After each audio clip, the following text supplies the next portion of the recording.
reported that there could be more than 1,200 victims discovered by the Justice Department during its review of the documents. They include flight logs, contact books, photos, and a masseur's list. Some of the photos include the rich and famous, but there is no suggestion that any of them were involved in any wrongdoing. They include Bill Clinton, Sir Mick Jagger, Michael Jackson, and Sir Richard Branson, and the former Duke of York, Andrew Mountbatten Windsor. This image shows Andrew reclining across the legs of 5 people whose faces have been redacted. He has vehemently denied any wrongdoing, but the official documents released by the Trump administration about the late paedophile Jeffrey Epstein are not complete. Many of them have been redacted as well.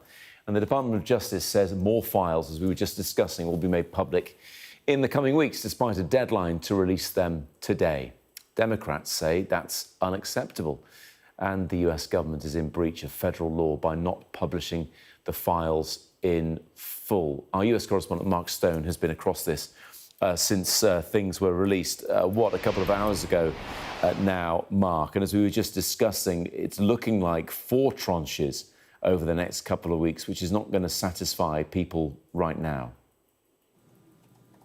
Yeah, good evening, Matt, from Washington. Just gone 6 o'clock in the evening here on the day that the US president had said he would make sure his Justice Department began to release the Epstein Files, as they have become known, and they have done just that. We are getting the first tranche of what we believe will be many hundreds of thousands of documents that the Justice Department has said cannot all be released today. They have so many documents, they have so many redactions to do, protecting the identity of victims and others, that they will release more documents over the next 2 weeks.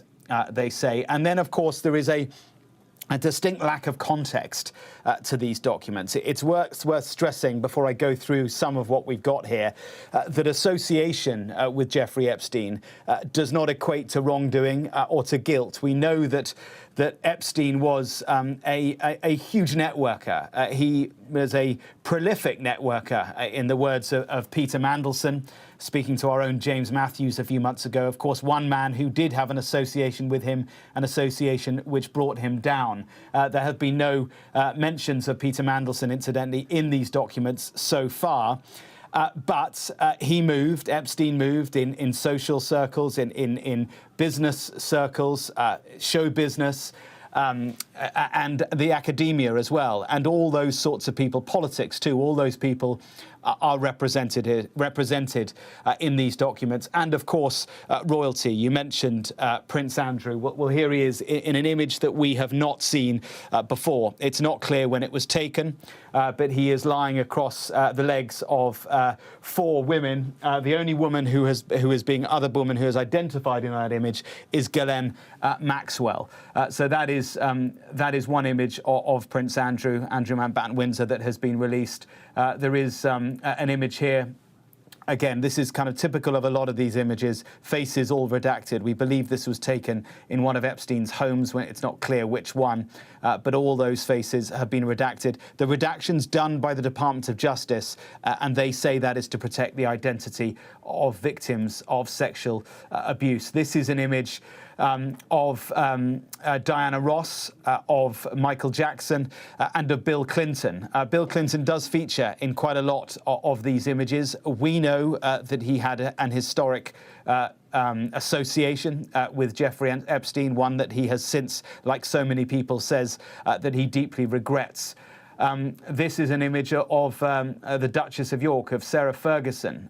We don't know who the woman whose face has been redacted there is. We don't know when that image was taken. There are other images as well. This is a file, one of so many files, and the faces of these women, or perhaps it's the same woman, that is not clear, have all been redacted. Is that because this woman is also a victim of Jeffrey Epstein, or has it been redacted for other reasons? Again, we simply do not know. This is an image from a court document, the court case of victim Jane Doe 3, again Jane Doe given because their name has been protected, Jane Doe number 3. These are effectively answer phone messages. Someone has written down messages of phone calls that have come in for Jeffrey Epstein. The date is 2004 and they stretch into 2005. And have a look here. It says, I have female for him. That message repeated a couple of times. Lots of images of Jeffrey Epstein, as you might expect, court documents as well here. Some of them completely redacted. With every black line, there will be calls of cover-up. Well, some of the documents here, 119 pages, every single page has been redacted. The Justice Department thought it appropriate to do that. There may well be very good reason for that, but it will not stop the conspiracy theories going on. Another one of Jeffrey Epstein there.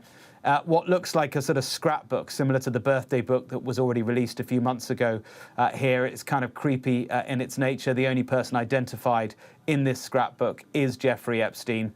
Massage for dummies here. Many of the victims who have gone public, and indeed those who haven't, but whose testimony is available in court data, have talked about how Epstein and Ghislaine Maxwell recruited them as masseuses, recruited them and taught them how to massage. Ghislaine Maxwell appears to have been obsessed with massage. She herself, it is known, would massage Jeffrey Epstein a lot.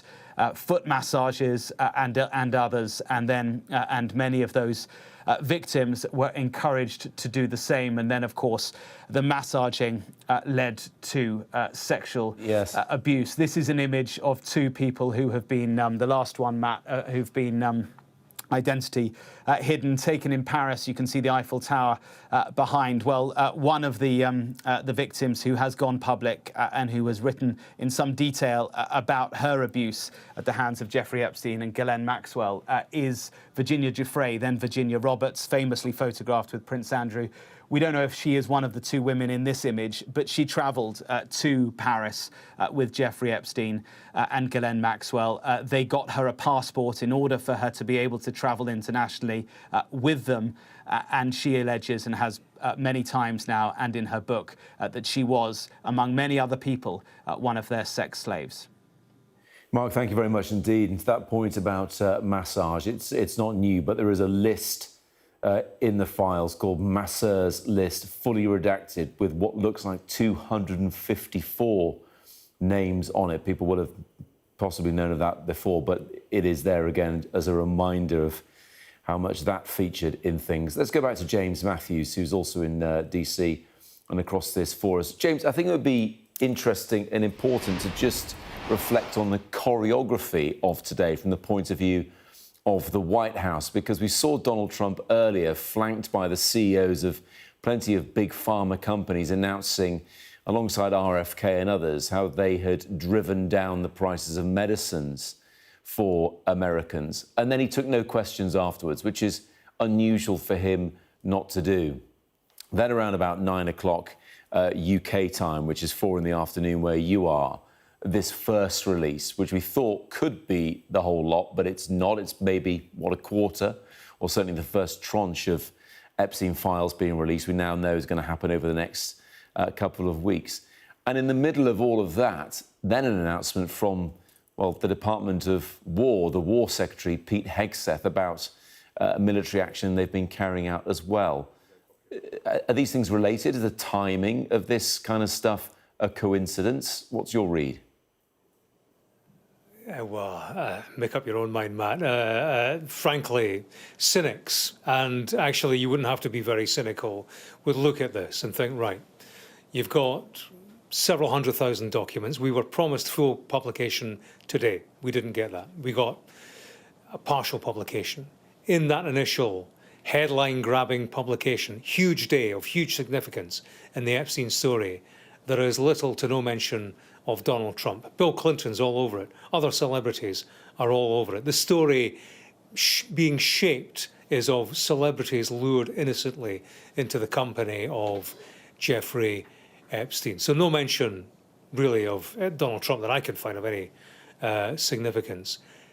Coinciding with the very moment of publication is news that breaks from the authorities here, from the Department of War, from the administration, that America has launched airstrikes on Syria, which actually is no surprise because there were American service people who were killed a few days ago along with their interpreter. So ISIS is being targeted in Syria. There are sites bombed in the desert in Syria. Big news story, huge news story, which will merit column inches in the newspapers tomorrow. It's certainly grabbing attention across the networks here. So, you know, if you were a PR on Donald Trump's side, a public relations highly paid individual, to essentially marginalise him from the scandal, I think things are playing out according to strategy 101. Create a diversion in Syria, make sure your guy is not in the initial tranche, which is the big headline tranche, and bury him in the second release, by which time people will have seen celebrities galore, innocents, lured into the company of this monster very innocently. And that as I say, that shapes the story towards an impression, because, you know, the story is largely about innocents being lured into the dark world of Jeffrey Epstein. And Donald Trump, it would not surprise me at all if, when he is named in that second tranche, he stands up and says, look, Diana Ross was in the company of this guy. You know, icons, national treasures found themselves in the company, in photographs with Jeffrey Epstein. It happened to everybody. Why, you know, why should there be any scandal that I was a friend of this individual? So I can see that being the strategy from a PR point of view, media management, that spans today's release and any further release. Bearing in mind, and I do stress that Donald Trump emphatically denies all knowledge of Epstein's criminality or involvement in that criminality. I think my thoughts 2 hours in, Matt, and you know, you've heard from Mark and myself, we've got a team looking through the revelations, this publication, and journalists across this town are doing the same. 2 hours in, my overriding thought is this takes us no further. This takes us no further in terms of Epstein's activities, the fact that he associated with high society, the rich and famous. It takes us no further in our knowledge of criminal associations of any of those people that he mixed with. And I think it takes us no further, therefore, in terms of clearing our minds, clearing our feet of the Jeffrey Epstein story thus far. A story that's dismissed, remember, by many as a hoax, as a conspiracy, as kind of nothing to see here. I think we are no further forward. We're only 2 hours in, and of course, it's going to take days to digest everything that is involved in these publications. But we knew he was a monster.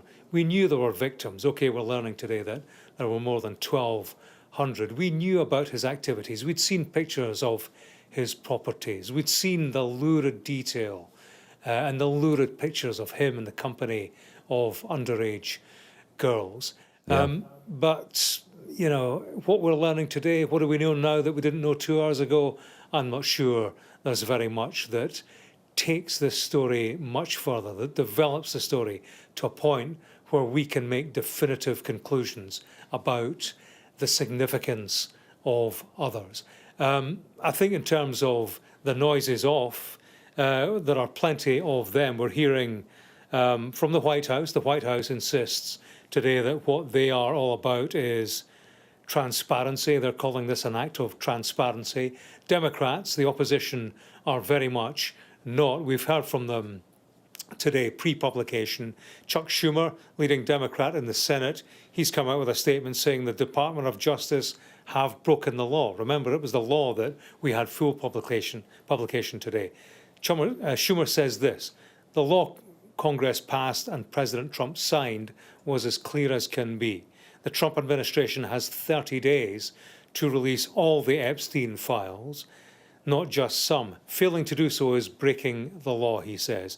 This just shows the Department of Justice, Donald Trump and Pam Bondi, the Attorney General, are hell-bent on hiding the truth. That's a statement from Chuck Schumer. And, you know, one point I would make, Matt, is that, yeah, we're getting publication with redactions. There has been a tight time frame, 30 days, since Trump signed that law. But a point to be made is that Donald Trump could have released these documents anytime he liked, redactions or not. Remember, he resisted publication. It took much political effort on the part of his opposition and actually bolted on Republican support. Remember Marjorie Taylor Greene and others within the MAGA movement. It took pressure from opponents and Republican colleagues to force him to say, OK, we're going to release these documents. How they're released, the form and timing of their release, that's been up to the Department of Justice, which is very much in his pocket. In terms, let me just tell you one thing, looking through some of the detail here and looking for British content. We've seen the man formerly known as Prince Andrew. I can tell you we've come across a handwritten note from a survivor of Jeffrey Epstein who was on his island and was in the company of Naomi Campbell, the British model. Now remember, Naomi Campbell has emphatically dismissed any knowledge of Jeffrey Epstein's criminality and put distance between her and him. But this handwritten note from a victim, it reads, he had separate quarters, no set schedule, gathered outside area, very leisurely. People would come to Ireland. Jean-Luc, Naomi Campbell, and older people, less traffic.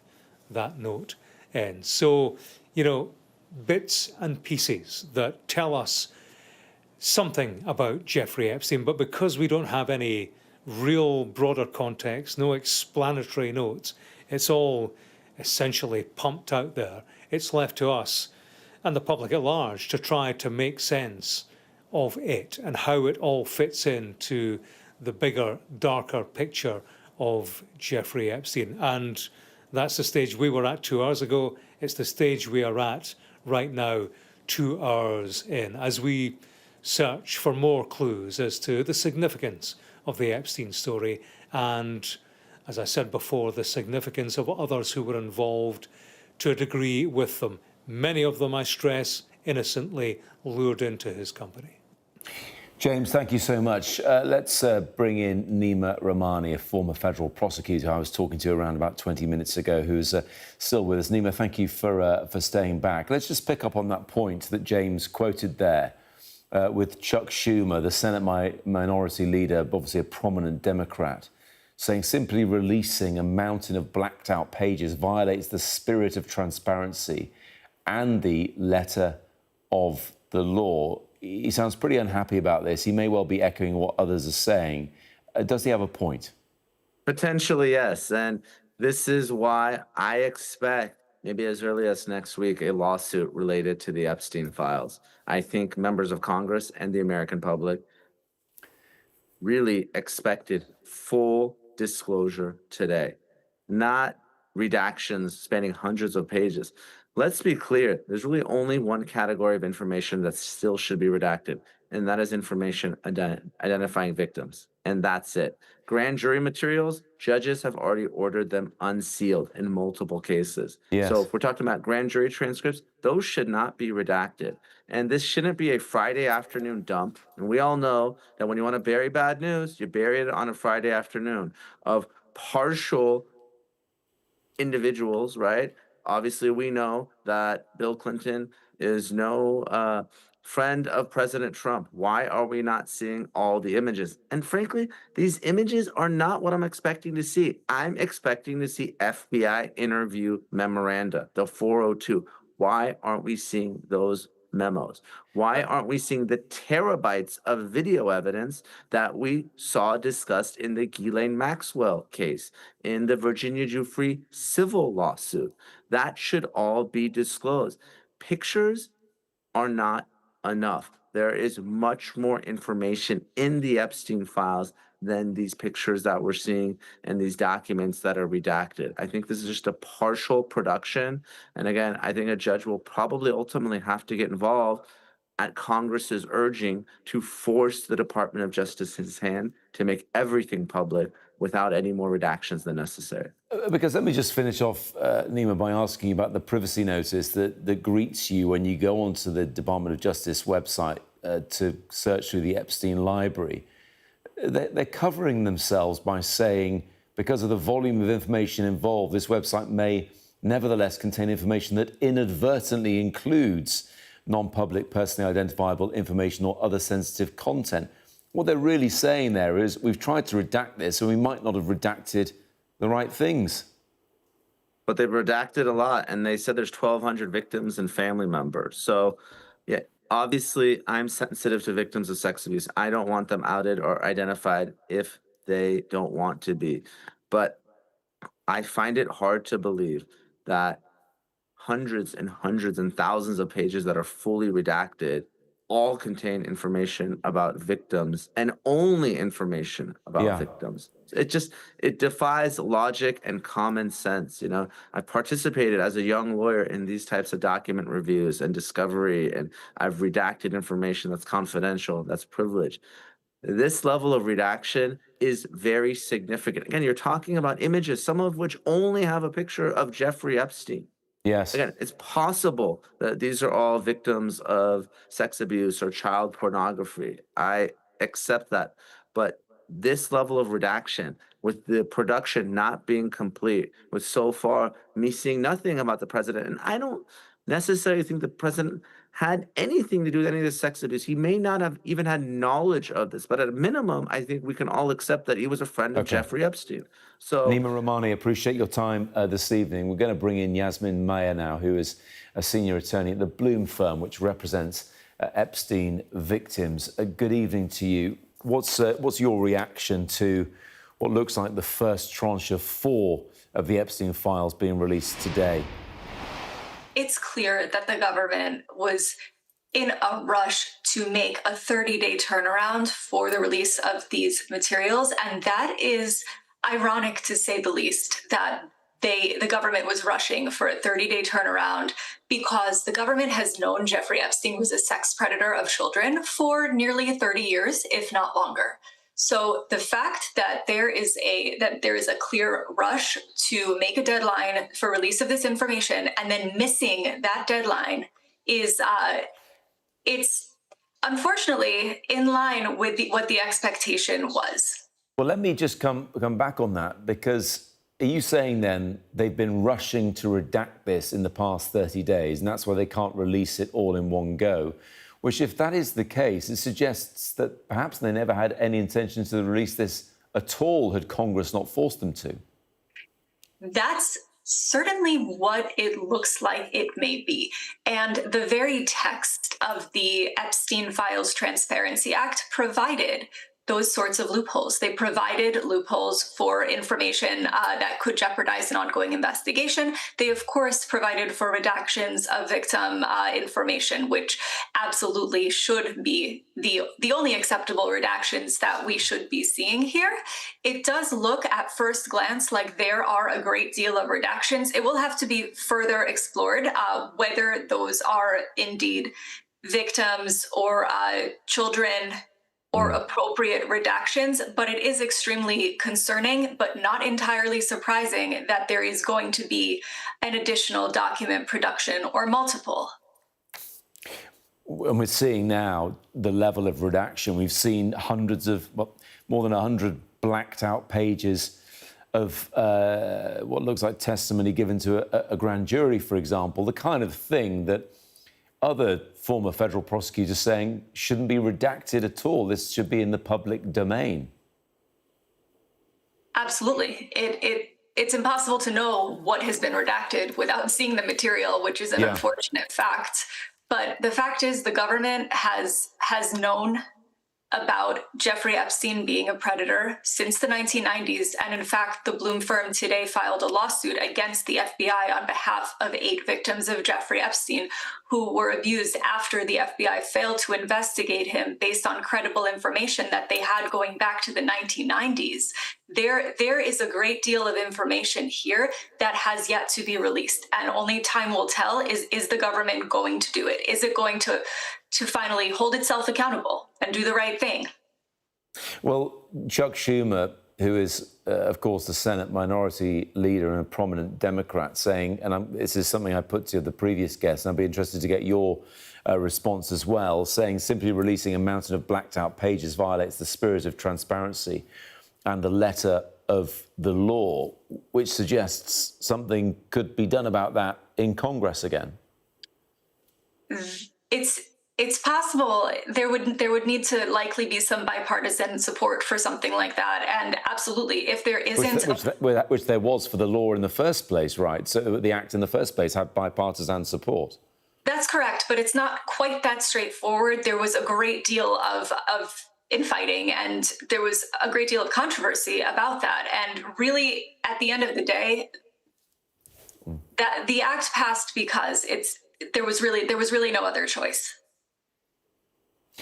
Just coming back on this, though, look, we're discussing the legalities of this. We're discussing Democrats calling out a Republican White House, a Department of Justice that operates under that administration as well.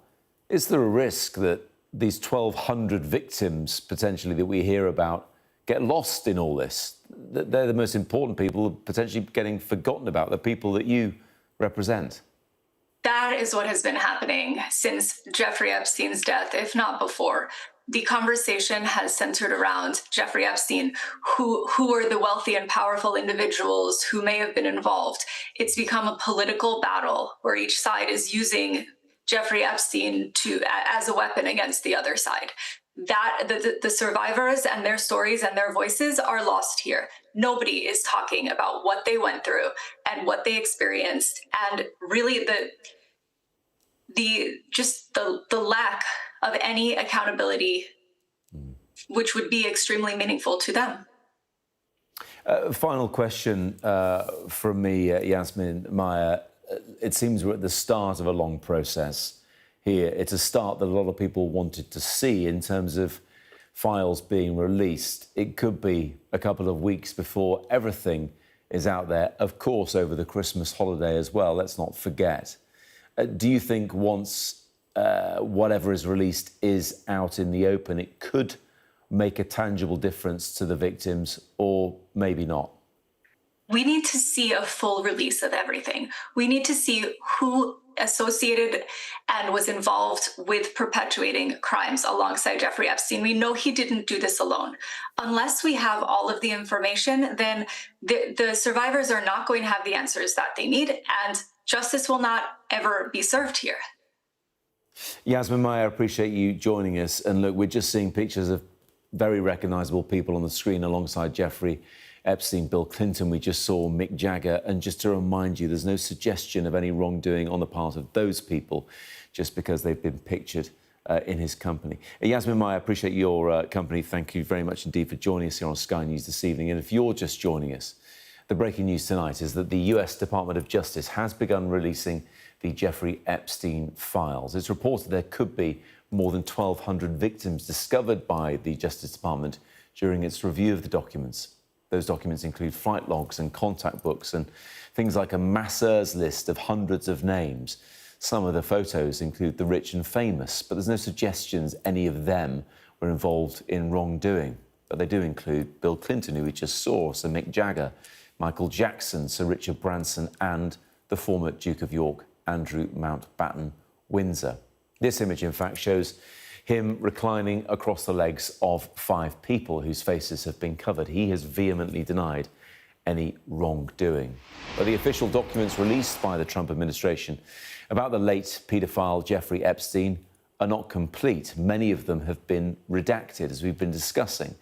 And the Department of Justice says more files will be made public in the coming weeks, perhaps the next fortnight, despite a deadline to release them all today. Democrats have been saying that is unacceptable, and the US government is in breach now of federal law by not publishing the files in full. Our US correspondent Mark Stone has this analysis of what we have learned from the files so far. Here is a scrapbook. I repeat what I've said a number of times now. We don't have the context. This is a scrapbook that appears to have been put together for Jeffrey Epstein.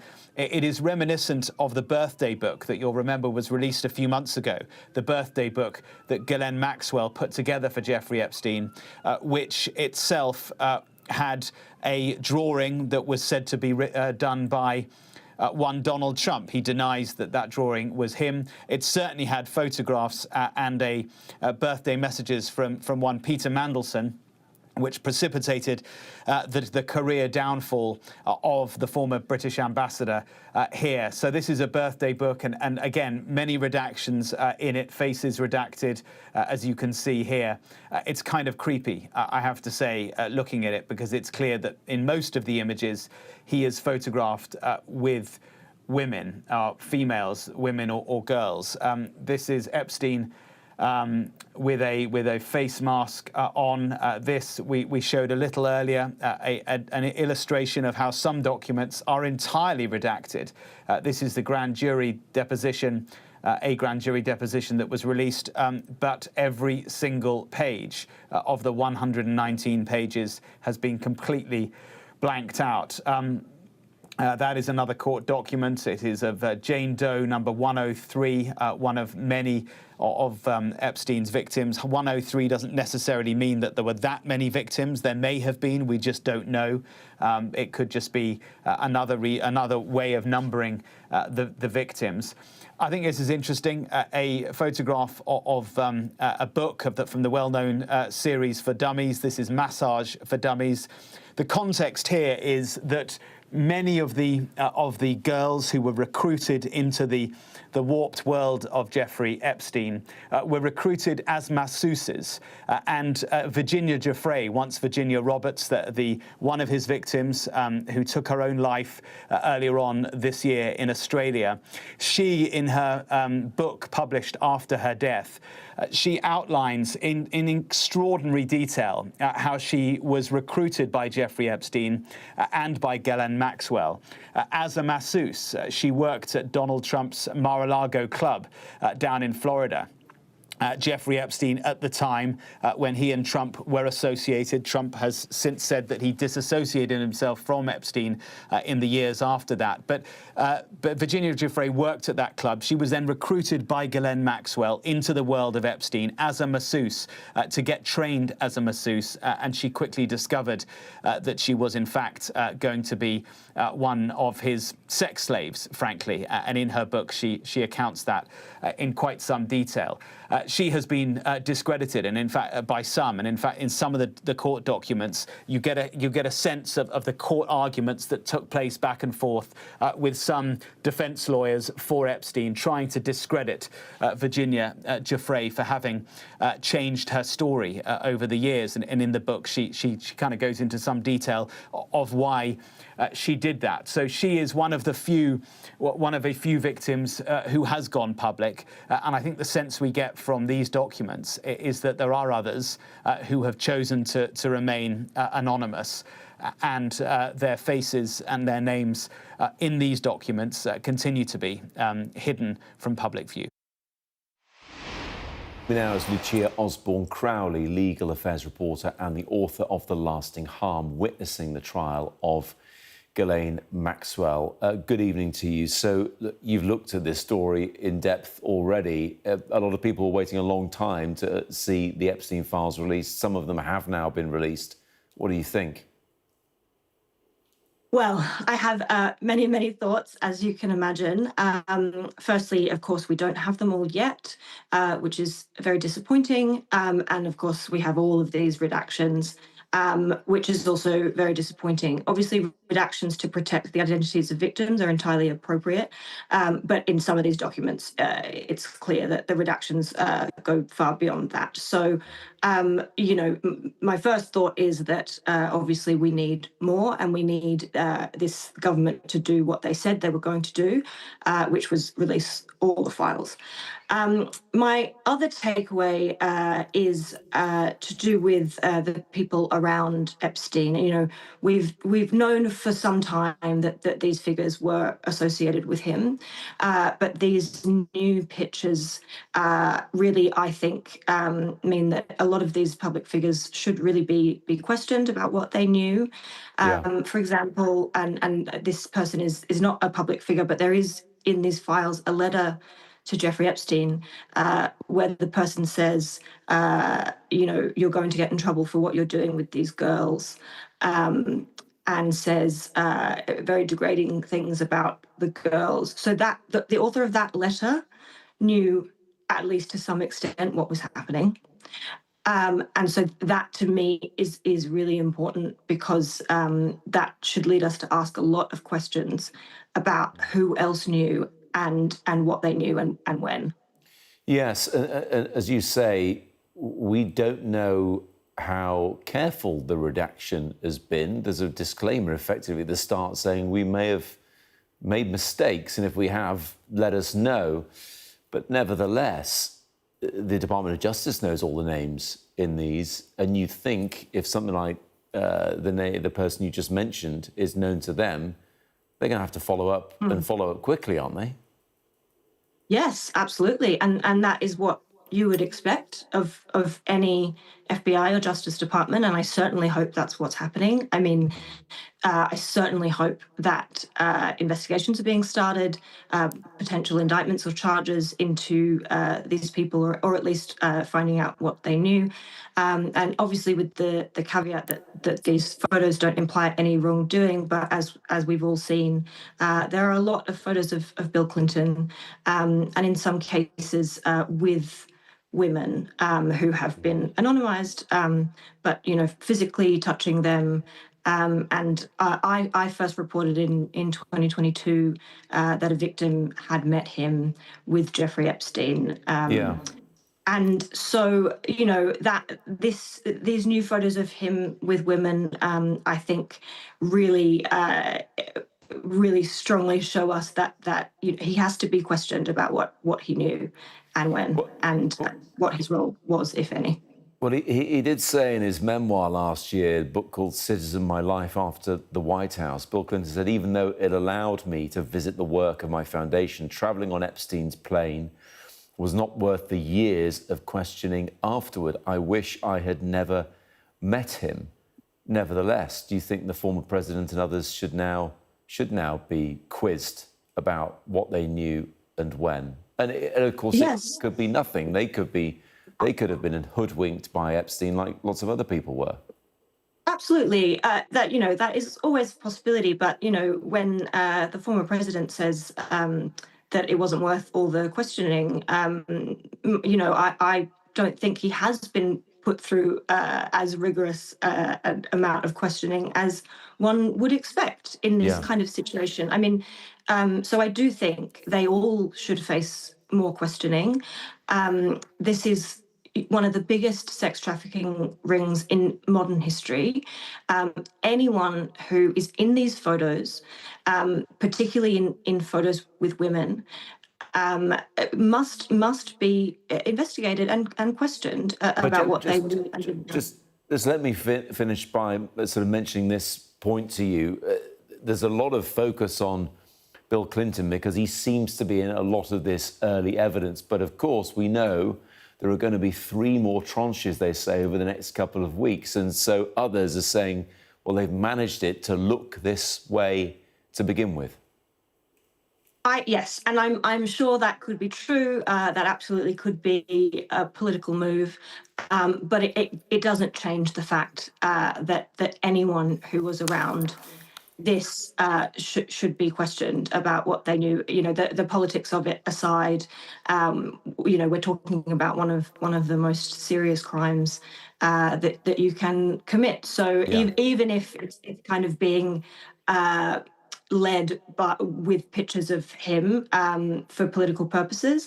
I still don't think that takes away from the fact that he and anyone in all of the other tranches should be forced to face real serious questions from the press and from the authorities. Lucia, thank you for your time this evening. Thank you so much. Earlier on, I spoke to Michael Yaki, who's a former senior advisor to the leading Democrat, Nancy Pelosi.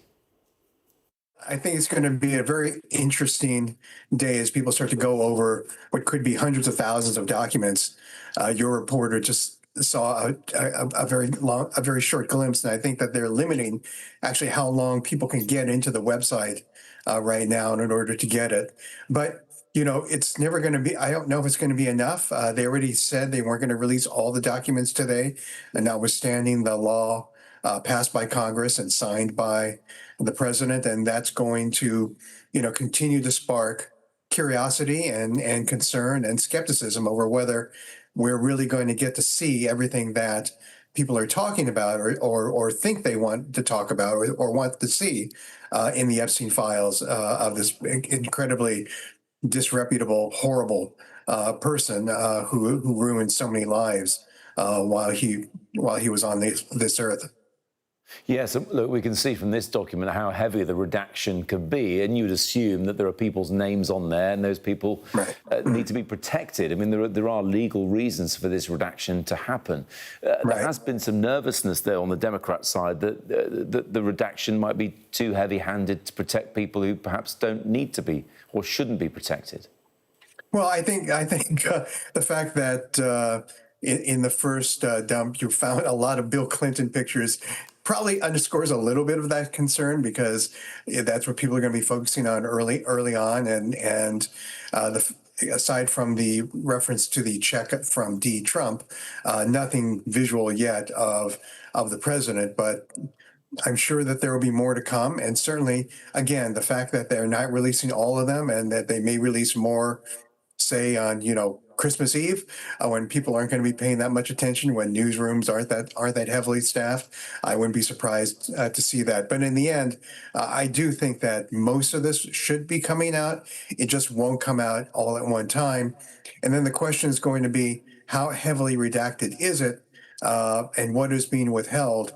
And that's always going to be nagging at this entire disclosure issue with regard to Epstein, because the truth has been so hard to get at, and there's been such concern about whether or not there really has been any truth, stemming from his first conviction, where he was basically a slap on the wrist, to his mysterious death in prison, to this dispute over the past many years over whether or not all the information was going to be put out there, despite declarations by the president when he was president, as a candidate, as president again, and his attorney general. There's a certain amount of skepticism whether or not we're going to actually get everything that the law and the public is entitled to. Well, you're right about the law, because clearly Congress, forcing this to happen, put that deadline on it of midnight Eastern time. And it looks like they're not going to abide by that. I mean, you said yourself they may try and release more at a time when perhaps people are looking the other way. And you're right, it's almost Christmas, and people will think that's what they're going to try and do. But surely there are going to be ramifications if they overshoot this deadline. Well, I mean, you've already had some Democrats talking about going to court to get an injunction to force all this to be released now or as soon as possible, because when they've been very vague about how many documents will be released today, how many documents may be released in the future, how long it will take. Those are all concerns, again, especially for the victims, the people, the many women out there who want the truth to come out and have been waiting for the truth to come out. And this is just another, for them, another delay, another obfuscation, another cover-up for them as far as they're concerned. And so it's in the best interest, I think, of the Justice Department and the Trump administration, just get it all out there as fast as they can with, of course, appropriate protections for personally identifiable information. Some of the things we're seeing, are eye-catching. Former president in a swimming pool with people. Right. Some of it's just completely mundane and prosaic. A stairwell. I mean, who knows what that represents? And that's kind of an issue here, Michael. Is people slowly be piecing this stuff together to create more of a picture. Never seen Bill Clinton reclining in a jacuzzi. It looks like. I mean, this piecing together to try and find out more of the story of what happened when Epstein was alive is what people are going to be doing for the next, days and weeks after this. Sure. I mean, that stairwell photo has no context to us, but to some of the victims, it may actually have some meaning. And I think the most important part of this will be, as this information comes out, well, where will the victims be in terms of being able to correlate or put into context a lot of this information that'll be coming out in rather raw form, to the extent that they wish to and want to divulge that information, as painful as it may be. I mean, they are the real heroes of this. They have been keeping the pressure on nonstop to get this information out there, because of the fact that his friends in high places have, to them, been covering up the truth about this odious human being. So I think when we get to see them help us put that narrative together, that's going to be the real truth-telling, the real story as we want to see it.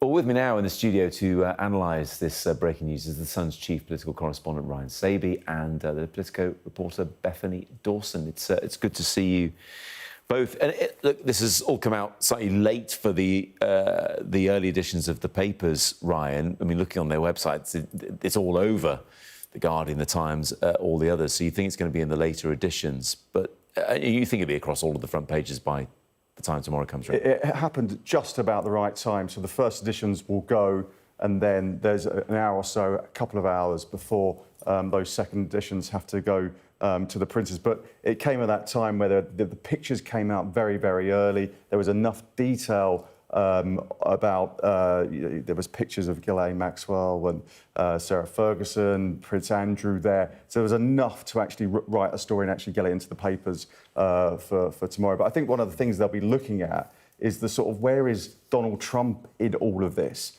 Where is the fact that he was very, very close to Jeffrey Epstein, but doesn't actually seem to feature in these documents? So I think the sequencing is interesting on that front, and interesting from the fact from the White House and the Department for Justice. Do they see him coming in and featuring in these documents further down the line? Yes. What do you think? Well, we're going to have 3 more tranches of these documents over the next few weeks, which wasn't really in the spirit of the law that forced this publication.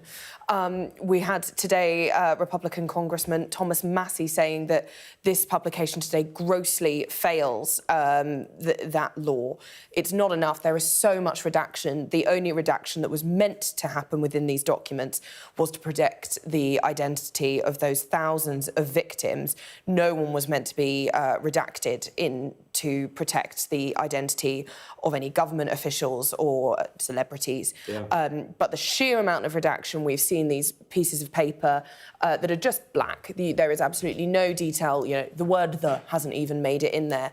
So eyebrows are raised, as Ryan says, because of just Donald Trump not featuring at all, even though we do know that at points there were relationships. Donald Trump said that he then kicked Jeffrey Epstein out of his club.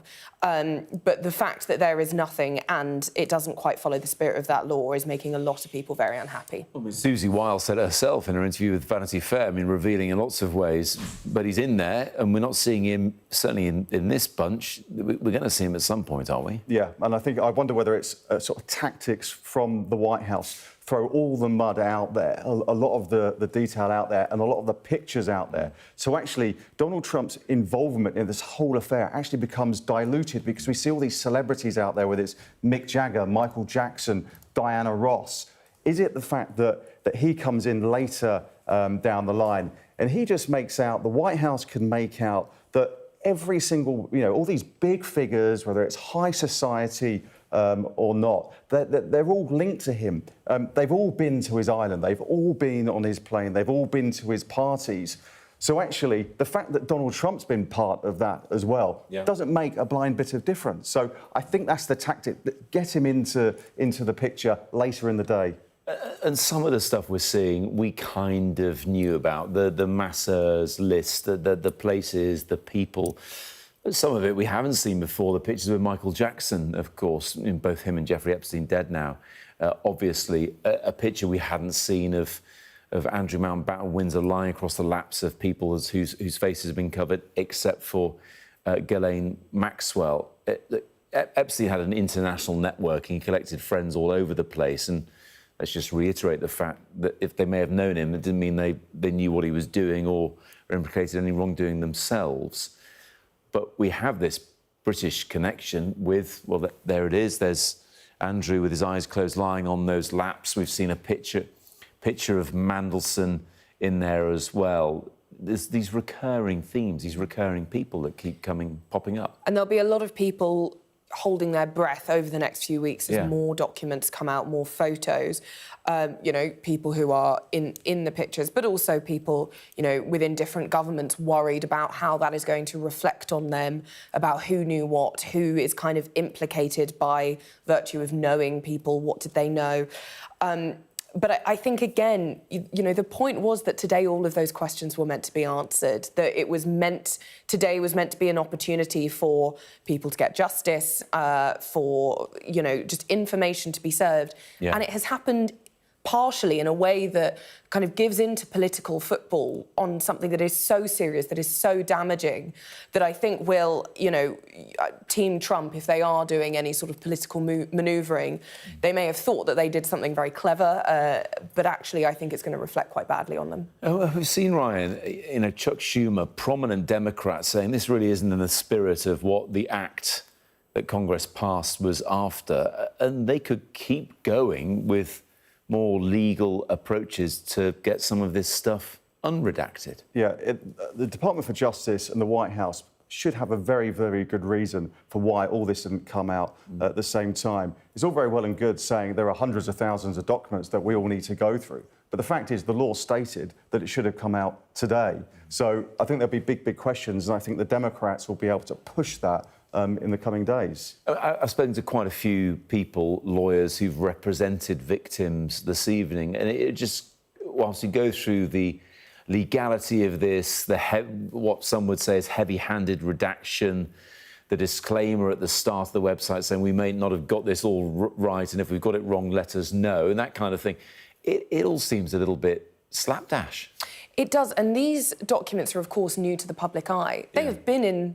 You know, the Department of Justice has had them for a long time. Trump himself has been facing calls for a long time, and US administrations before him, to release them. To say there's a lot of documents and it's going to take a lot of time, they've kind of had time. You know, there have been promises to release these files for a long time. So, again, it's another excuse and another reason that I think not many people are going to take very sympathetically to. And again, a lot of the people closest to this in the US don't hold out much hope that when we get to a couple of weeks' time and we may be able to access all there is to access, who knows what may or may not see the light of day, that it won't necessarily change anything. We already knew what Epstein was like. We know that there are others involved. You think the Department of Justice may have an idea of who they are now and should act upon it now. It doesn't fundamentally change a lot of what the rest of us understand. No, and I think it will be, you know, again, as has been kind of a cornerstone in progress within this, victims coming forward and saying, you know, adding details to the cases, saying things that may not have been included in documents to shed light on, you know, further things that have been concealed or redacted or whatever. But as you say, you know, whilst there are many troubling images in there. I mean, you've been all evening showing things that have been horrific. Again, aside from making us unsettled and reaffirming the fact that this was awful and we have all known that for a long time, the question of what's next, what will Donald Trump do, what will his administration do, what will he be forced to do by the wider US government, you know, that's something that they're really going to have to get to telling us. Just a final quick question, Ryan, about the appetite in papers like yours and others for this, because on the one hand, it's a lot of partisan legal fights and the rest of it in Congress and everything else. But there are British connections. There are British victims, possibly. It's important to remind people of that. Yeah, no, exactly. And I think one of the things that's come out, there could be actually 1,200 victims in all of this, and there could be 20 or so people who are accused. But there is an appetite because of that British link, and I think that the people will be going through these files to find the Andrew Mountbatten Windsor connection, Ghislaine, Peter Mandelson, Sarah Ferguson. Where do they all appear, and where do they appear in the big picture? Thank you both very much indeed. Sorry we didn't have longer time to discuss this with you, and the papers really haven't caught up yet, but I'm sure they will. That is it from us for this evening. Slightly different press preview and News at 10. We'll, of course, have more on this throughout the night here on Sky News. The best thing about being a Sky News journalist? I'm going to take you behind the scenes here for Election Night Live. They have gone up and up. Being a Sky News journalist. Ed Conway, Sky News. Is anyone going to talk to us? Mortgage rates did go up very sharply during your time in office. Here it is. First off, just the scale of what we're looking at. Our data shows it's been happening. Question is, why it hasn't been stopped. What's the best thing about being a Sky News presenter?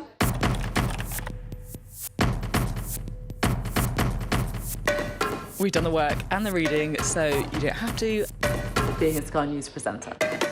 Hello and welcome. Westminster, the heart of British politics.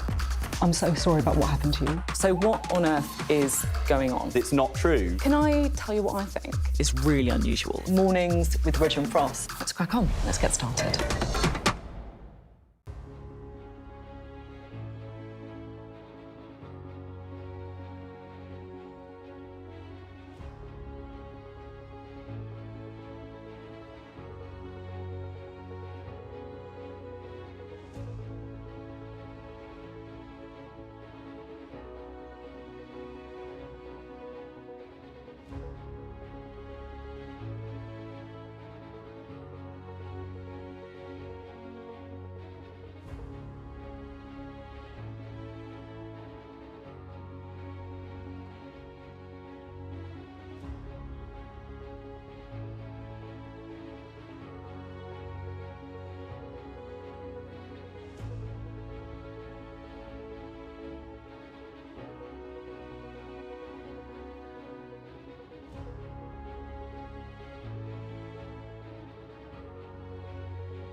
Hello and a very good morning to you. This is Sky News. These are your latest headlines. The US Justice Department releases thousands of documents relating to the late sex offender Jeffrey Epstein. Among the pictures, this of Andrew Mountbatten Windsor lying across the laps of 5 women. He denies any wrongdoing. Also in the files, more of the rich and famous, though none are said to be implicated in Epstein's crimes. The official documents are heavily redacted to protect the victims. But the Democrats have hit out at the Trump administration, accusing them of breaking the law by not releasing all the files in full by the deadline.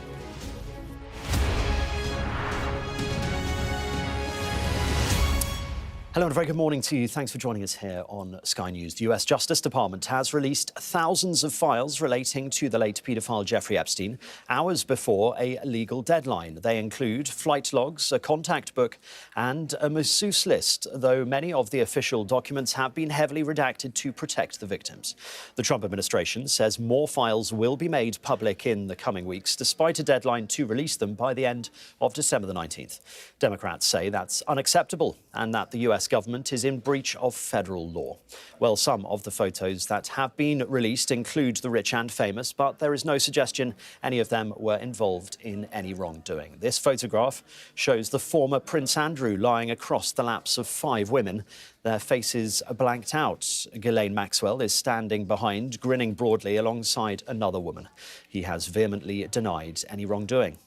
This picture shows the former US President Bill Clinton lying back in a jacuzzi with his hands behind his head and a woman whose face has been redacted beside him.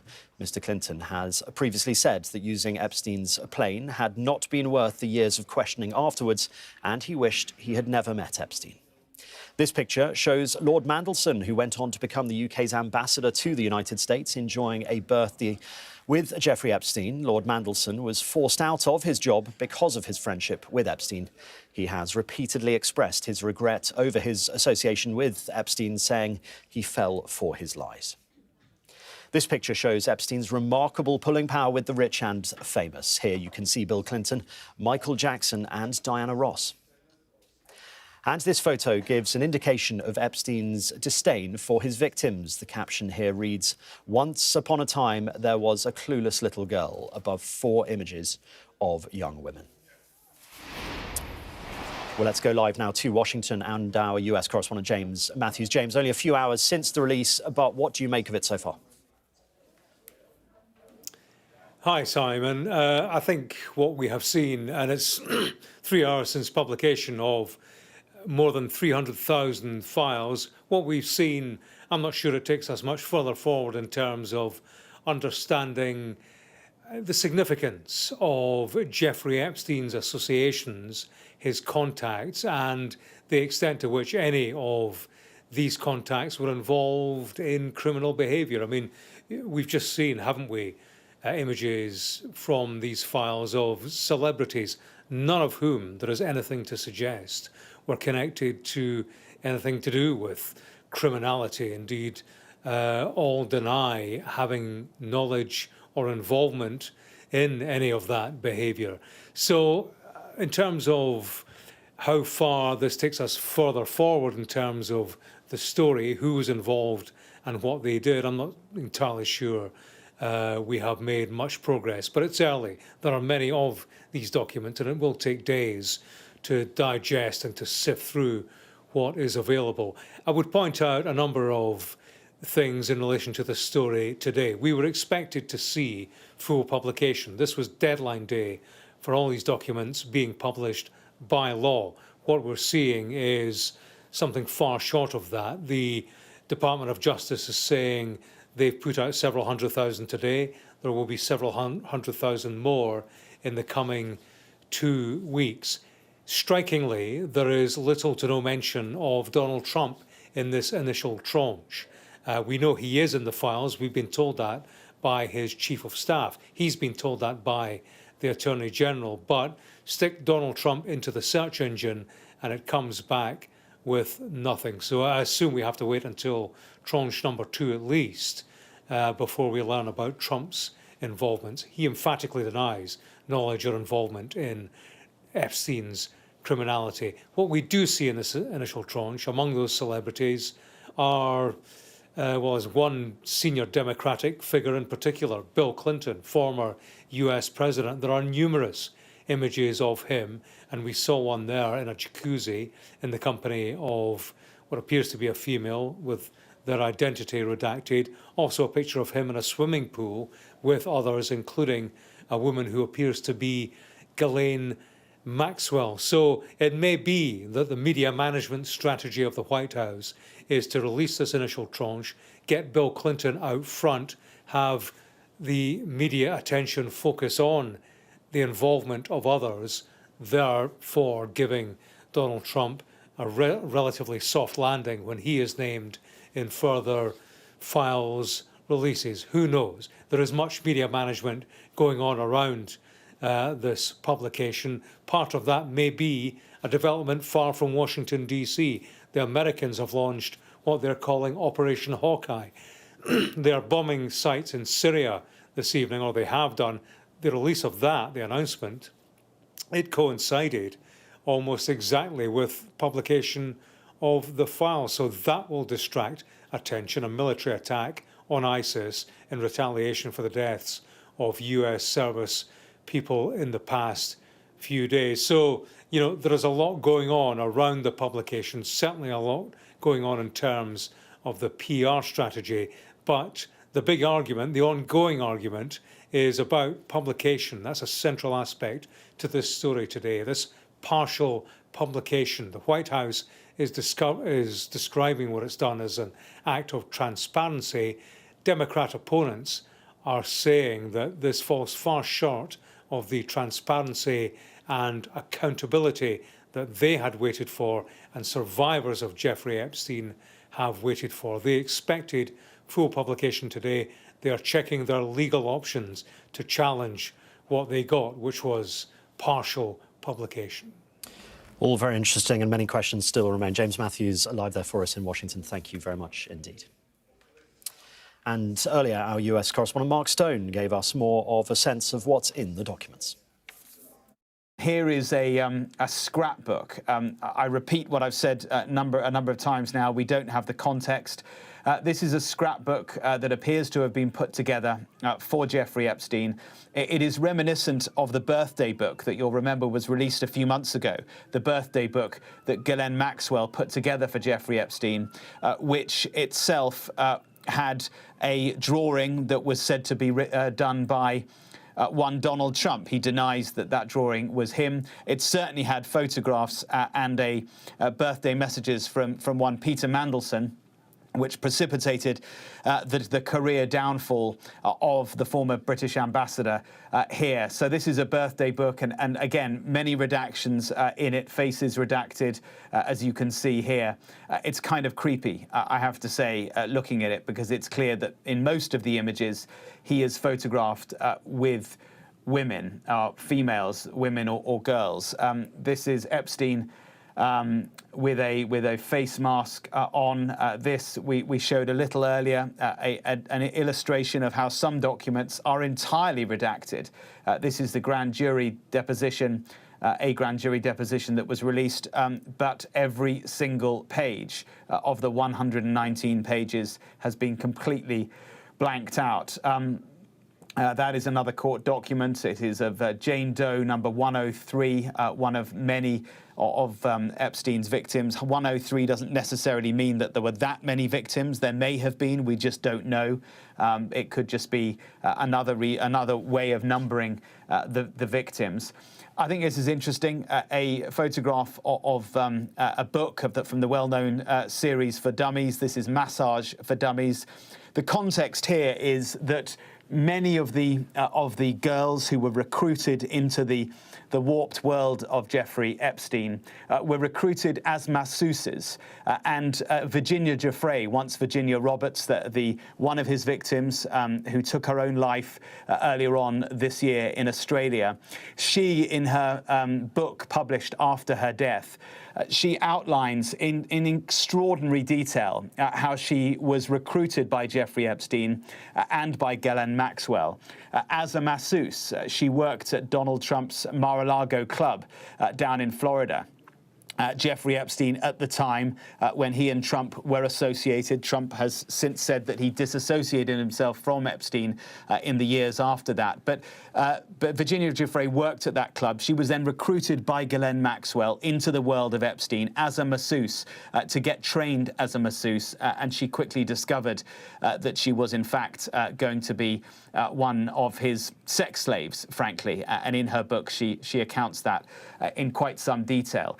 She has been discredited, and in fact, by some, and in fact, in some of the court documents, you get a sense of the court arguments that took place back and forth with some defense lawyers for Epstein trying to discredit Virginia Giuffre for having changed her story over the years. And in the book, she kind of goes into some detail of why she did that. So she is one of a few victims who has gone public, and I think the sense we get from these documents is that there are others who have chosen to remain anonymous, and their faces and their names in these documents continue to be hidden from public view. Mark Sohn with that analysis. Well, earlier we spoke to Yasmin Meyer, senior attorney at the Bloom firm, which represents Epstein's victims. It's clear that the government was in a rush to make a 30-day turnaround for the release of these materials. And that is ironic, to say the least, that the government was rushing for a 30-day turnaround, because the government has known Jeffrey Epstein was a sex predator of children for nearly 30 years, if not longer. So the fact that there is a clear rush to make a deadline for release of this information and then missing that deadline is it's unfortunately in line with what the expectation was. Well, let me just come back on that, because are you saying then they've been rushing to redact this in the past 30 days, and that's why they can't release it all in one go? Which, if that is the case, it suggests that perhaps they never had any intention to release this at all had Congress not forced them to. That's certainly what it looks like it may be.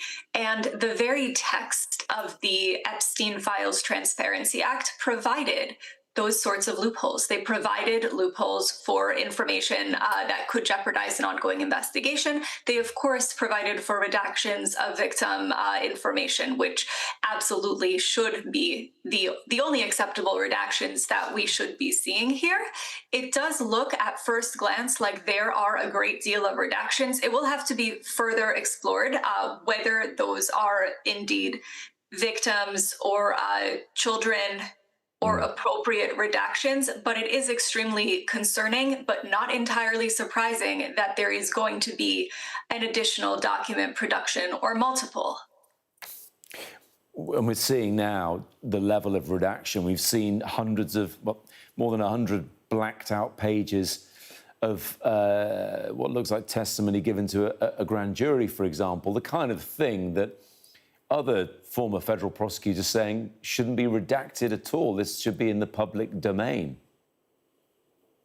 Absolutely. It's impossible to know what has been redacted without seeing the material, which is an unfortunate fact.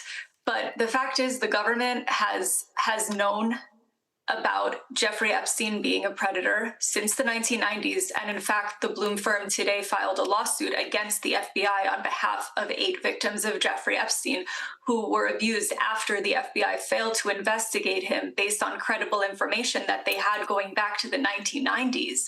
There is a great deal of information here that has yet to be released, and only time will tell is the government going to do it? Is it going to finally hold itself accountable and do the right thing?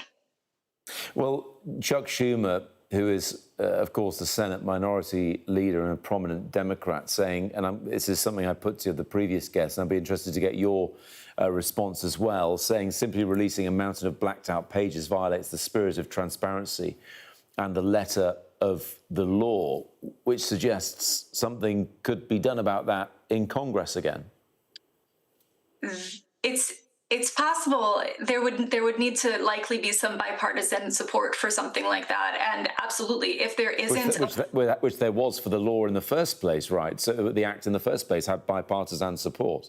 That's correct, but it's not quite that straightforward. There was a great deal of infighting, and there was a great deal of controversy about that. And really, at the end of the day, that the act passed because there was really no other choice. Well, earlier, my colleague Matt Barbette also spoke to Molly Jong-Fast, a political analyst at MS Now, formerly MSNBC. So we have a couple of things with our files, right? We have these files from the DOJ, and then we have these other files that the Democrats on oversight have released, which are these tranche of emails that they got and other documents, photos, Yes. etc., from the Epstein estate. So there are a couple of sources of information coming out. And then there's also emails that were gotten through FOIA from Bloomberg. So there are different sources. Here's what I would say. I think that the Trump Justice Department, which is headed by Pam Bondi, who has many, many times pledged allegiance to Trump, has sort of undermined itself, right? There are a lot of people in this country who think that this Justice Department really does serve at the pleasure of Donald Trump, mostly because Pam Bondi has said such things. And that's why when you look at this dump of documents, you have to wonder what's redacted, what's not redacted. Are things redacted for political reasons?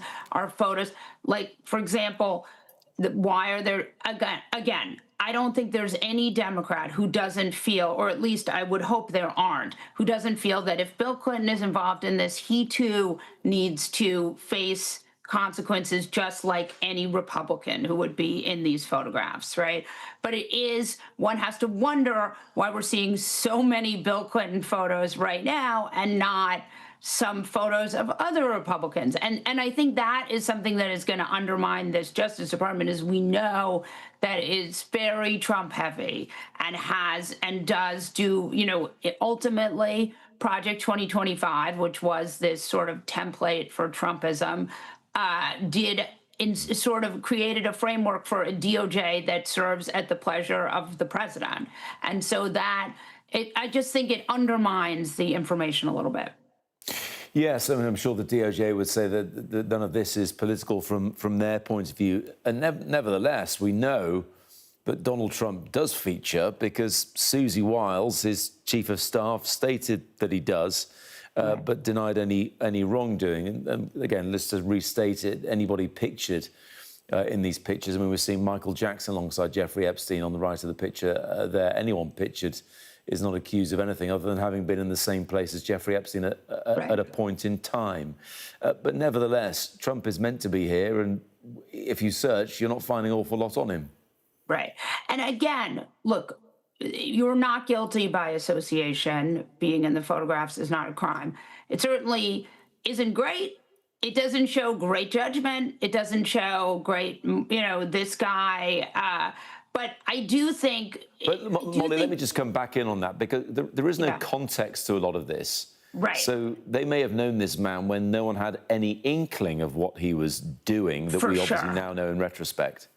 For sure. And there are a lot of photographs. I've talked to other people on oversight who have said that a lot of these photographs, the photographs from the Epstein estate, the photograph, and a lot of the information here, it didn't come with any context, right? There's no, a lot of it's not, nothing is, or I think there are some things that are dated, but a lot of things are not. And so a lot of this information we're getting is just not in context. So that does create another dynamic. For example, you know, this photo of Mick Jagger could be from any time period. We don't, and I think though that is a real thing that you have to look at when you weed through all of this information. Molly Jong-Fast there earlier speaking to my colleague Matt Barbette. Meanwhile, as the world focuses on the release of some of the Epstein files, Donald Trump has announced that the US has begun strikes on Syria.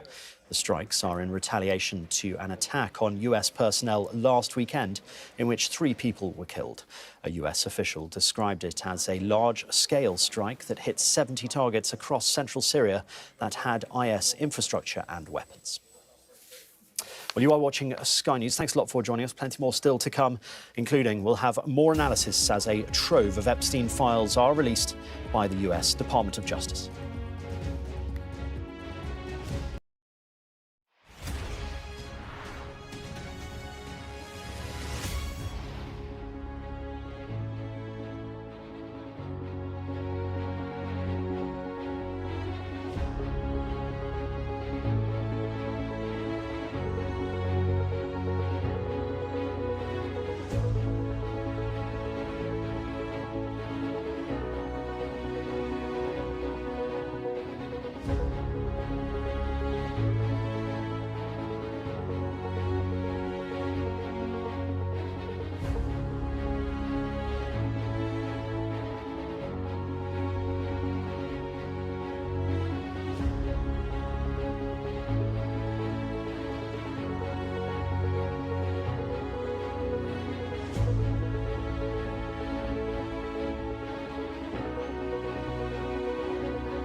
You are watching Sky News. Well, for the first time since the release of that tranche of files from the US Justice Department, we've heard from the US President Donald Trump. Let's take a quick listen as to what he had to say.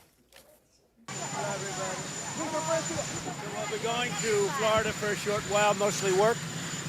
We have a lot of meetings scheduled. We're going to talk to the insurance companies and see if we can cut them way, way down. And if we can't, we just pay directly to the people. They buy their own health care. And I think very important today with the favored nations, because drug prices are going to be down 400, 500, 600%. If you look, we did something that nobody's been able to do. So have a good flight if you're joining me. Thank you. Thank you.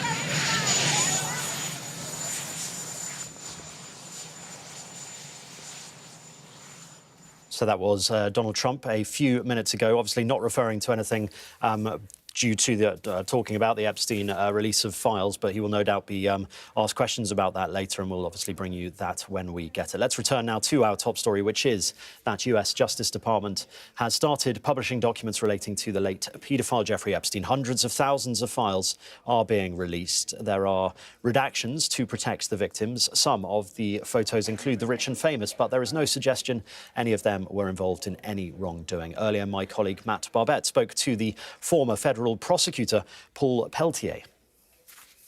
Well, it looks as though that the Department of Justice has finally begun to do what they promised to do at the beginning of the Trump administration. And it's not shocking that there's this many documents. Anytime you have an investigation that was as lengthy as this one, and it went on for years and years and years, you're going to have reams and reams of documents. It looks like they've also included court pleadings in it and videotapes and those types of things that normally you wouldn't expect to be in the files. A lot of these documents seem to be publicly filed documents. A lot of them, it looks like it's the first time we're seeing.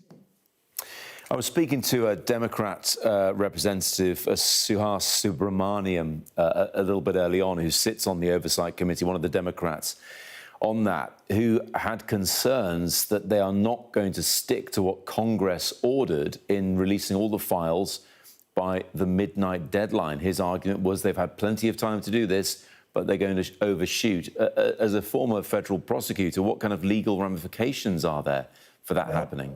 Suhas is on the Oversight Committee. He's my congressman. And the reality is, what I would do as a prosecutor is not likely to be done now. Remember, it's the Department of Justice who has the responsibility for complying with the law. If they don't comply with the law, there's very little remedy that the Congress has. They can perhaps go straight to the federal courts, but usually when they do so, the Department of Justice is the one who is enforcing the law against themselves in this instance. So there's really not a roadmap here. Congress can sort of hail in the Attorney General and bring them before hearings and ask them what the problem is, or the Deputy Attorney General. But it is really, they're fairly toothless when it comes to enforcing this, I believe. What do you make about some of the images we're seeing thus far? Granted, there's hundreds of thousands of pages of information here, and it's not the entire thing. But there certainly seems to be a theme developing in that there seems to be a lot of Bill Clinton to begin with. Again, others saying that this has somehow been front-loaded, this has been managed. What's your take, Paul? Well, my take is that, look, earlier, we all know that the Attorney General has said that they got, or admitted that they had 1,000 FBI agents culling through the files. This was months and months and months ago. But it looks like their entire job at that time was to redact the names of President Trump and any other prominent Republican. They're going to have to undo that because Congress's law doesn't allow them to redact that. It's not surprising to me that they front-loaded it, that this administration has front-loaded it with a lot of pictures of Clinton. But what we learned earlier this week from the Susie Wiles interview by Vanity Fair is that Clinton never was at the island, that Clinton flew to Africa and a few other places with him, but he was never at the island. And so what the pictures show a lot of, and I think is what's really important, is the pictures show his association with men and women, Ghislaine Maxwell, that put him in the proximity of men and women and girls which we don't know the age of. So I think that it's going to provide context for those people who are looking for other possible criminal violators or in some way to find out what really happened with Epstein and these men.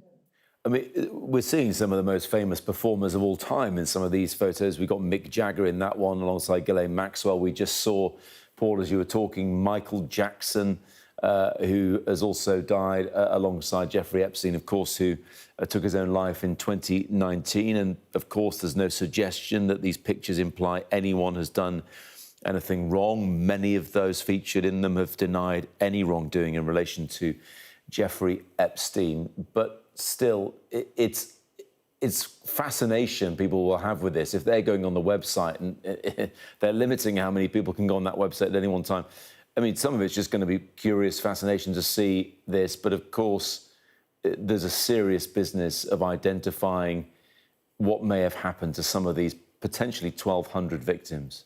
That's correct. It's very clear that Epstein had a nexus of people in the business world and in the celebrity world. And what we're seeing is that that nexus, both of those worlds converged when it related to women, right? And sometimes younger women.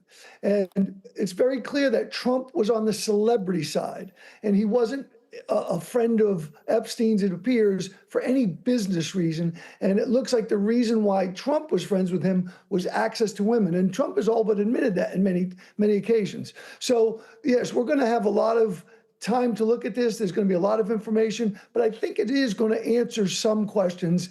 Time will tell on what those answers will be. Yes, and in reality, yes, I mean, I'm looking at another image here of Bill Clinton alongside Kevin Spacey.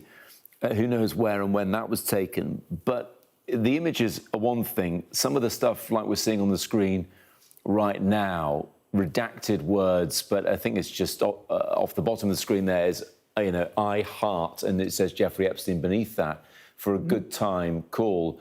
Now, look, there we go, Jeffrey E. Epstein underneath that. You look at this knowing what he was capable of and guilty of, and it really adds a sinister bent to it. It sure does, and it makes you really understand what the victims have been saying for years and why they need justice here. Do you think then, I mean, that begs the question, Paul, and that is the big question, do you think this could ultimately, as people pour through this stuff, and as the authorities have been doing so as well, that this is going to form the basis of more investigations? There could be more people, you'd hope if you're one of the victims, potentially brought to justice. Yes, in a perfect world, yes. But I think that the history of this Trump Department of Justice is that's not going to happen. Now, you might have some state prosecutors who are very interested in following some of the leads that might come out of this. But I'm not at the least bit fooled by the fact that the Department of Justice is not going to take the leads where it takes them. They've shown that in the way they've handled this evidence. And look, Paul, in the build-up to this, and let's not forget that President Trump himself said he would do this, and then it took an act of Congress to make this happen, and it still only happened in part. Do you think it's going to satisfy the likes of Marjorie Taylor Greene, who spectacularly fell out with the president about the release of this information? Is this going to reassure them?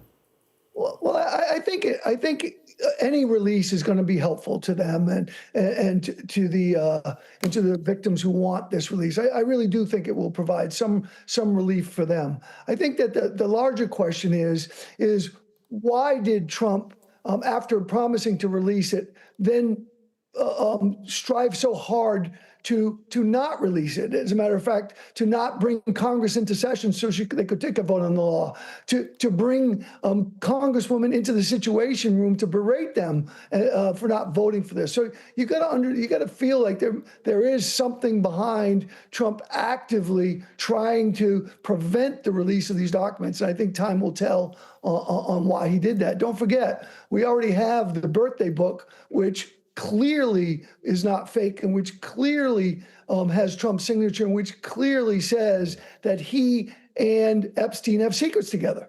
And that question's never been answered by Trump either. Paul Peltier speaking a little earlier. Coming up next here on Sky News, we'll hear more analysis following the release of some of those Epstein files.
You are watching Sky News. The US Justice Department has released thousands of files relating to the late paedophile Jeffrey Epstein hours before a legal deadline. They include flight logs, a contacts book and a masseuse list, though many of the official documents have been heavily redacted to protect the victims. The Trump administration says more files will be made public in the coming weeks, despite a deadline to release them by the end of December the 19th. Democrats say that's unacceptable and that the US government is in breach of federal law. Well, some of the photos that have been released include the rich and famous, but there is no suggestion that any of them were involved in any wrongdoing. Earlier, our US correspondent, Mark Stone, gave us more of a sense. I repeat what I've said a number of times now. We don't have the context. This is a scrapbook that appears to have been put together for Jeffrey Epstein. It is reminiscent of the birthday book that you'll remember was released a few months ago, the birthday book that Ghislaine Maxwell put together for Jeffrey Epstein, which itself had a drawing that was said to be done by one Donald Trump. He denies that that drawing was him. It certainly had photographs and birthday messages from one Peter Mandelson, which precipitated the career downfall of the former British ambassador here. So this is a birthday book, and again, many redactions in it, faces redacted, as you can see here. It's kind of creepy, I have to say, looking at it, because it's clear that in most of the images, he is photographed with women, females, women or girls. This is Epstein with a face mask on. This we showed a little earlier, an illustration of how some documents are entirely redacted. This is the grand jury deposition, a grand jury deposition that was released, but every single page of the 119 pages has been completely blanked out. That is another court document. It is of Jane Doe number 103, one of many of Epstein's victims. 103 doesn't necessarily mean that there were that many victims. There may have been. We just don't know. It could just be another way of numbering the victims. I think this is interesting. A photograph of a book from the well-known series for dummies. This is Massage for Dummies. The context here is that many of the girls who were recruited into the warped world of Jeffrey Epstein were recruited as masseuses. And Virginia Giuffre, once Virginia Roberts, one of his victims who took her own life earlier on this year in Australia, she, in her book published after her death, she outlines in extraordinary detail how she was recruited by Jeffrey Epstein and by Ghislaine Maxwell as a masseuse. She worked at Donald Trump's Mar-a-Lago club down in Florida. Jeffrey Epstein, at the time when he and Trump were associated, Trump has since said that he disassociated himself from Epstein in the years after that. But Virginia Giuffre worked at that club. She was then recruited by Ghislaine Maxwell into the world of Epstein as a masseuse to get trained as a masseuse. And she quickly discovered that she was, in fact, going to be one of his sex slaves, frankly. And in her book, she accounts that in quite some detail. She has been discredited, and in fact, by some, and in fact, in some of the court documents, you get a sense of the court arguments that took place back and forth with some defense lawyers for Epstein trying to discredit Virginia Giuffre for having changed her story over the years. And in the book, she kind of goes into some detail of why she did that. So she is one of a few victims who has gone public. And I think the sense we get from these documents is that there are others who have chosen to remain anonymous. And their faces and their names in these documents continue to be hidden from public view. Mark Stone reporting there. Well, earlier, Sky's Matt Barbette spoke to Joshua Schiffer, a former lawyer for some of Epstein's victims. I'm not terribly surprised at the willful non-compliance from the federal government. They'd basically signaled that, and that's exactly what Mr. Blanche is coming out with in saying that, yes, we're doing a job on these, and they're going to be released on our time frame, regardless of what the federal law signed by President Trump states. So now the real big question is what happens with enforcement, with forcing compliance, now that we've seen the first tranche of releases. The first tranche upon initial review, as we've all been watching, it's heavily redacted.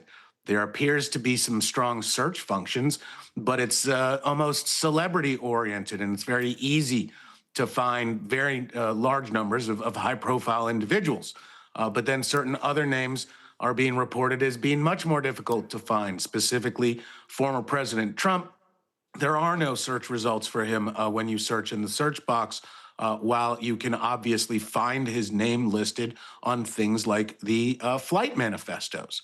So there's a big discussion happening right now about what actually was released, the depths of it, what has been redacted, what the method of redaction was, whether there's some logic involved in the redaction, and then, of course, what the different parties are going to do as the conflict arises about we still don't have the access demanded by the American public. And will people know when it's all out, or will you just never know that actually everything has been released? If you say there's a management situation going on here, could it be the case that it doesn't all get released?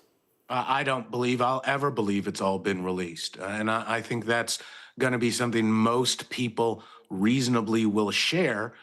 Trust in the government in this kind of process is basically at an all-time low. And when we have willful disobedience of very clear laws demanded by an overwhelming majority of Americans, to see that kind of betrayal for failing to release the documents fully, knowing that there are so many more things unnecessarily hidden, redacted. I don't know very many people that will think that we will ever see everything. So not only have they effectively missed the deadline by not publishing everything, despite, like you say, what Todd Blanche has put in his statement to Congress, saying that they are in compliance with the Epstein Files Transparency Act. Of course, that was Congress forcing this to happen. So they missed that deadline. A lot is redacted.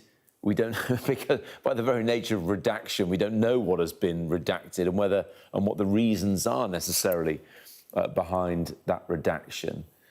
And you also don't know if it's all out. So is this going to provide what plenty of the people you previously represented want to see, which is something for the victims to bring about justice? No, the people that I've already been in contact with were expecting to be disappointed. That was a very reasonable expectation. Knowing how the federal government treats this issue, watching how it has been curated with the release, the flip-flop from the president over wanting to share, not wanting to share, then wanting to share, calling the issues a hoax, that's a tough swallow for anybody personally exposed to the number of victims and what they went through. In which case, because we've seen Democrats on the Oversight Committee releasing their own materials, which they'd subpoenaed from the Epstein estate, you're saying that you think this release is being managed in line with what the Trump administration would prefer.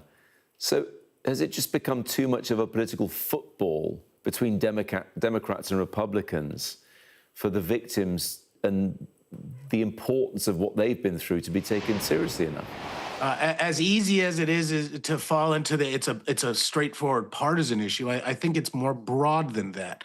Because there was significant cooperation and bridge building between the various parts of the spectrum here in the United States when it comes to this particular case. And that's because who these victims are. These are the young daughters that every person here sees in our own family. That betrayal stretches so wide and so deep, I believe it surprised everybody. And I don't believe that constituency is going to rest. I think they're going to remain focused on getting as much truth out there as possible. Yes, interesting point on it not being partisan, because as you say, we were speaking to Democrats on the Oversight Committee who wanted more of this to come out. We obviously know all about Marjorie Taylor Greene, a very prominent Republican, prominent MAGA movement member who fell out with the president over the release of these files as well. So it's not just falling down partisan lines. From your point of view and what you want to see, what do you think is the best case scenario now? The best case scenario is more people interested in getting to what truth can be found.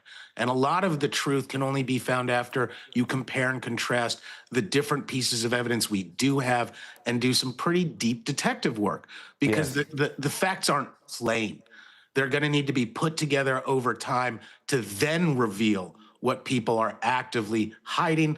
As to what that is, it's impossible to predict. You think you've seen everything, but you haven't. I'll just finish off with that in a second. But before I do, Joshua, in terms of the number of victims now, look, people have talked about it being more than 1,000 for a little while. It certainly seems that in his statement or letter to Congress, Todd Blanche is talking about 1,200 possible victims. Does that tally with your understanding? Yes, there's a specifically unknown but kind of guesstimated amount. There were the victims that participated in the Victims' Compensation Fund, and there are some more specific numbers about that. But then, as has been alleged, and I believe to be true, there have been side deals cut that were just non-public, people that popped up in certain contexts but not in others. There were so many competing issues for these victims, depending on what happened, when, and where their lives are now. I don't believe we will ever get a full list of who those victims are. And my final question is, I wonder if some of those people who've been subjected to awful things we'll see some of the imagery in this that looks inconsequential to our eyes, a stairwell or a place, you know, or a flight manifest or whatever it happens to be, and they will know exactly what that is, and that will be useful in terms of a subsequent investigation. Yes, refreshment of recollection is one of the most powerful tools we lawyers use in court. I can refresh your recollection with anything. We teach it with, I can do it with a piece of ham. You can, as long as it helps you remember, go back there. These media pieces may not have been seen by anyone outside of the immediate Epstein circle in literally over a decade. So reminding these young people what they went through could spur additional memories. Joshua Schiffer speaking there a short while ago. You are watching Sky News. Plenty more still to come, including our coverage of the Epstein files that have been released so far. Do stay tuned.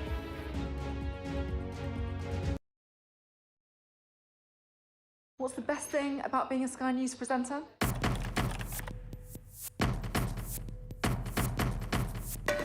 We've done the work and the reading, so you don't have to. Being a Sky News presenter. Hello and welcome. Westminster, the heart of British politics. I'm so sorry about what happened to you. So what on earth is going on? It's not true. Can I tell you what I think? It's really unusual. Mornings with Richard and Frost. Let's crack on. Let's get started. This is how you travel when the mafia wants to kill you. He's almost given up his own freedom, but that's the price he's willing to pay. Here, they don't just arrest and 'Ndrangheta mafia members, they also live among them. Time after time, I've seen the devastating impact of extreme weather and climate change. We don't have much snow at the moment. They've had a warm spring and exceptionally hot summer, and that means they're expecting to lose more than 3 times the amount of ice than they usually do. Flames are still forcing people from their homes and leaving many questioning their futures. Here was my life. We have nothing. I can't say anything, it's so sad. This disaster is testing the resolve of everyone on this island. The only way out now is by boat. Everything you see is devastated, and the misery being felt by people living here is repeated in towns and villages across Central Europe. Sky News, get the full story first. Turkey is burying its dead. The loss is profound. Whole families died in this collapse, generations wiped out. The violence has penetrated the heart of the city rather than being contained to the estates around the edge, and that speaks to the level of anger being felt here. In Sweden, police have seized a lethal stash. This is just a small sample of the deadly arsenal taken off the streets. This is an example of an advert, really. Anyone of any age could say, I'll do that for £1 million, and then have to go and shoot someone. Yes.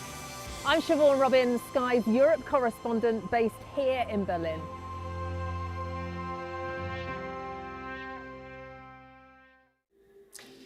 You are watching Sky News. Well, let's get more reaction now to our top story that the US Justice Department has released thousands of files relating to the late paedophile Jeffrey Epstein hours before that legal deadline. Well, I'm joined now by the Republican strategist Matthew Bartlett. Thanks for joining us, Matthew. A few hours since the release, maybe you've had some time to digest some of those files. What are your initial thoughts?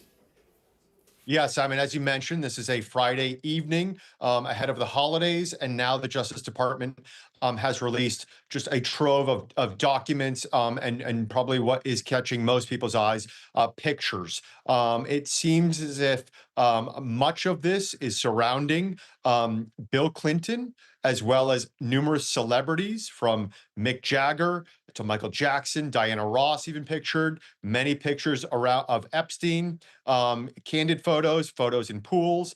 This seems to be catching most people's eyes. Again, the photographs that have just been released, and it appears as if we are probably no closer to the truth, or most importantly, for justice for the hundreds, if not thousands of girls around the legitimate questions of who is Jeffrey Epstein, how did he amass such fortune and influence, and around the horrific crimes he committed, who were the other people that either participated and or enabled.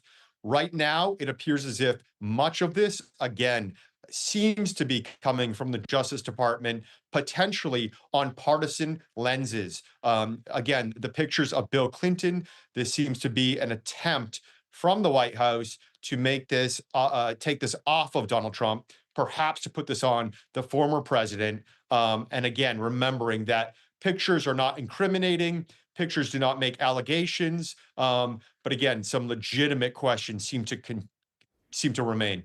Yeah, important, of course, to say that, yeah, the pictures don't suggest any wrongdoing. But it is interesting, isn't it, that there are lots of pictures of Bill Clinton, none of Donald Trump. What do you make of the Trump administration's management of this whole process? Very, very hard to say. Again, this seemed to originate from MAGA, from many of the president's allies, members of his family, members of the administration. You're thinking the head of the FBI, the attorney general, the vice president, even some of the president's family. This was questioning the official line, questioning what our government was telling us as the truth. And a very deep sentiment around such an emotionally charged, horrific crime. The notion that elites around the world can commit crimes, abuse girls, and get away with this. That was the inception. This was, again, perpetuated in large part by MAGA, but then it became a deeply, deeply political issue. The president's, once returning to power, hesitance around talking about this, around releasing, quote unquote, releasing these files. We had an act of Congress. Let's remember our Congress, could not agree to even keep the government functioning, yet in an incredibly bipartisan and quick fashion, voted to release these files. We now have them, and after the Justice Department has gone through them, it appears as if, again, much of this will fan the intrigue, potentially further divide around partisan lines. Yet I'm not sure that we have any, closer to answers around the legitimate questions of justice and transparency around the entire situation.